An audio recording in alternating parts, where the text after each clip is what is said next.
Past perfect টেন্সের ব্যতিক্রম নিয়ম আমরা কিন্তু এর আগে পাস্ট পারফেক্ট টেন্সের আলোচনা করেছি। পাস্ট পারফেক্ট টেন্সে হ্যাড শব্দের উপরে হ্যাড প্লাস বা থ্রি প্লাস শব্দের প্লাস এক্সটেনশন। এখানে পাস্ট পারফেক্ট টেন্সের ব্যতিক্রম নিয়ম বিফোর। এক নং নিয়ম দেখো, বিফোর শব্দের অর্থ পূর্বে। বিফোরের প্রথম অংশ পাস্ট পারফেক্ট টেন্স। বিফোরের প্রথম অংশ পাস্ট পারফেক্ট টেন্স, পরের অংশ পাস্ট ইনডিফিনিট টেন্স। এই যে বিফোরের প্রথম অংশ এখানে খেয়াল করি, এই যে এই শেষেরটাকে এটাকে প্রথম অংশ, আর এই যে এটাকে দ্বিতীয় অংশ বলতে হবে। মানে এই বিফোর থাকলে এইভাবে তোমরা আন্ডারলাইন করে নিবে বুঝার সুবিধার্থে। রুগীটি মারা গেল, এটাকে প্রথম ধরতে হবে আর এটাকে দ্বিতীয় ধরতে হবে। তার মানে এটাকে প্রথম ধরে পাস্ট পারফেক্ট টেন্সে করতে হবে। আর এই প্রথম অংশটুকু যে 2 নম্বর ধরেছি আমরা, এটাকে পাস্ট ইনডিফিনিট টেন্স ধরতে হবে। তার মানে বিফোর নিয়ম থাকলে দুইটা নিয়মে দুইটা টেন্সে করতে হবে, পাস্ট পারফেক্ট টেন্স একটা, পরেরটা পাস্ট ইনডিফিনিট টেন্সে। এটাই যেমন ডাক্তার আসলে পূর্বে রুগীটি মারা গেল, এখানে এই বাক্যটা তোমরা হুবহু মুখস্থ করবে। মুখস্থ করার মাধ্যমেই তোমরা কিন্তু এই বিফোরের নিয়ম কিন্তু ছাত্ররা কিন্তু খেয়াল করো, বিফোরের নিয়ম কিন্তু সুন্দরভাবে দিতে পারে না। কেন? কারণ তাদের মনে নাই বিফোরের আগের অংশ পাস্ট পারফেক্ট হবে না পাস্ট ইনডিফিনিট হবে। কিন্তু এখানে মনে রাখবে এই বাক্য যে ডাক্তার আসলে পূর্বে রুগীটি মারা মুখস্থ করে ফেলবে, the patient had died before the doctor came, এবার মুখস্থ বারবার বলবে the patient had died before the doctor came, the patient had died before the doctor came, এবার মুখস্থ করতে হবে। কেন? এভাবে যদি তুমি মুখস্থ করো তাহলে কিন্তু এখানে বিফোরের যে আমরা এই বাক্যটা দ্য পেশেন্ট হ্যাড ডাইড তুমি বললে, তাহলে হ্যাডের পরে ডাইট, তার মানে বিফোরের প্রথম অংশ পাস্ট পারফেক্ট, পরের অংশ পাস্ট ইনডিফিনিট। ঠিক সেম আফটার নিয়ম উল্টাটা। আফটার নিয়ম উল্টাটা কি? এটাও কিন্তু 1 ধরতে হবে, এটাও কিন্তু 2 ধরতে হবে। যেমন দেখো, খেলা শেষ হলো, খেলা দ্য গেম ওয়াজ ওভার, এটা পাস্ট ইনডিফিনিট টেন্স হয়ে গেল। আফটার বিফোরের নিয়মটা যদি তুমি মুখস্থ করো, আফটার নিয়ম তোমার জন্য ইজি হয়ে যাবে। কেন? এখানে আফটার নিয়ম আর কোনো তোমার কষ্ট থাকে না।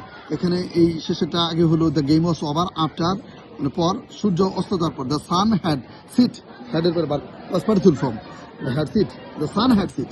এখানে কিন্তু এই বিফোরের আফটারের নিয়ম এইভাবেই তোমরা শিখতে পারবে। এর চেয়ে ব্যতিক্রম আর কোনো নিয়ম হয় না, হবে না ইনশাল্লাহ। তারপর নোসানা হ্যাডের নিয়ম আসলে নোসানা হ্যাড শব্দের অর্থ তে নাতেই, যেমন সে ভাত খাইতে না খাইতেই আমি অঙ্কটি করলাম। নোসানা হ্যাড হি ইটেন রাইস, নোসানা হ্যাডের পরে প্রথম থেকে শুরু করবে, এখান থেকে হ্যাডের পরে সাবজেক্ট হি, ইটেন খাওয়াই যদি ইটের পাশে তাহলে ইটেন, হ্যাডের পরে আমরা যারা বার ফ্রি হয় ইটেন, বাত ইংরেজি কি রাইস, বাক্য শেষ। এটুকু বাক্য শেষ। আমি অঙ্কটি করলাম, আবার নতুন বাক্য আবার শুরু হলো। এখানে কনজাংশন হিসেবে একটা ধ্যান বসাবো, আমি বাক্য শেষ হওয়ার পরে ধ্যান বসাবো, এটা খেয়াল করতে হবে। নোসানে হ্যাড থাকলেই ধ্যান বসাতে হবে। আমি অঙ্কটি করলাম, I did the work, do হলো প্রেজেন্ট ফর ডু এর পাস ফর্ম ডিড, তাহলে এটা পাস্ট ইনডিফিনিট টেন্স হয়ে গেল, আর এটা পাস্ট পারফেক্ট টেন্স হয়ে গেল। এখানে কিন্তু মোস্ট ইম্পর্টেন্ট একটি নিয়ম, নোসানা হ্যাডের নিয়ম থাকেই। এসএসসিতে যারা রয়েছে, ইন্টারমিডিয়েট যারা রয়েছে, এবং তোমাদের যারা অষ্টম শ্রেণীতে বৃত্তি দিবে, তারা এই নিয়মটা অবশ্যই কমন করবে, এবং এই নিয়মটা আসেই।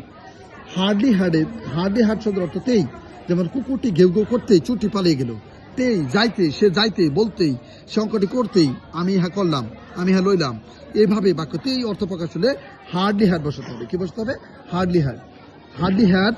তারপরে সাবজেক্টটা ডগ, বার্কে ঘেউ ঘেউ করাই যদি বার্কের পাশাপাশি বাক্য শেষ হয়ে গেল। বাক্য শেষ হওয়ার পরে নতুন বাক্য ছুটি পালিয়ে গেল। বাক্য শেষ হওয়ার পরে এখানে কনজাংশন, এখানে নোসনে হ্যাড থাকলে দেন বসিয়েছি, হার্ডলি হ্যাড থাকলে হয়েন বসাতে হবে। হয়েন চুটি, দ্য থিফ পালিয়ে যাওয়া, ফ্লিট এওয়ে, ফ্লিউ অর্থাৎ পালিয়ে যাওয়া, ফ্লিউ এর পাশ ছিল এই যে FL ফ্লিউ, এই ফ্লিউ এও অর্থাৎ পালিয়ে যাওয়া, ফ্লিউ এর পাস ফর্ম হলো ফ্লিট এও, পালিয়ে গেল। এভাবে আমরা এই টেন্সটা পাস্ট পারফেক্ট টেন্সের এবং পাস্ট পারফেক্ট কন্টিনিউয়াস টেন্সের নিয়মটা দেখো, আমি তোমাদের আলোচনা করতেছি। পাস্ট পারফেক্ট কন্টিনিউয়াস টেন্সের নিয়ম হলো দুটি কাজের ঘটনার মধ্যে অপেক্ষাকৃত আগে সংঘটিত হয়েছে, কিছু সময় ধরে চলছিল, এর উপর ধরে পাস্ট পারফেক্ট কন্টিনিউয়াস টেন্স হয়। 3 বার বাংলা বাক্যে কি এসেছে? তে ছিলাম, তে ছিলে, এটা পাস্ট কন্টিনিউয়াস টেন্সের মতো স্ট্রাকচার। কিন্তু খেয়াল করতে হবে এখানে সময় উল্লেখ থাকবে। এখন structure subject plus had been, বার বর্ণসংখ্যা আইনজি plus subject plus successful. Past perfect টেন্সে হ্যাড যদি অবলির বাপ হয়, বার 3 হয়। পাস্ট পারফেক্ট কন্টিনিউয়াস টেন্সে আমি বলছি হ্যাডের সঙ্গে বিন বসা, বার বর্ণসংখ্যা আইনজি, হ্যাড বিন বার বর্ণসংখ্যা আইনজি প্লাস সাবজেক্ট প্লাস সাকসেসফুল। যেমন সে 2 ঘন্টা যাবত নদীর সাঁতার কাটতে, he had been swimming in the river for 2 hours, TW2 URS hours. এভাবে কিন্তু আমাদের বাক্যগুলো বুঝতে হবে এবং করতে হবে। Many thanks for watching my video. Thank you. আমার টেন্সের সঙ্গে থাকো, তোমাদের আমি আরো সুন্দর জিনিস শেখাবো। Thank you.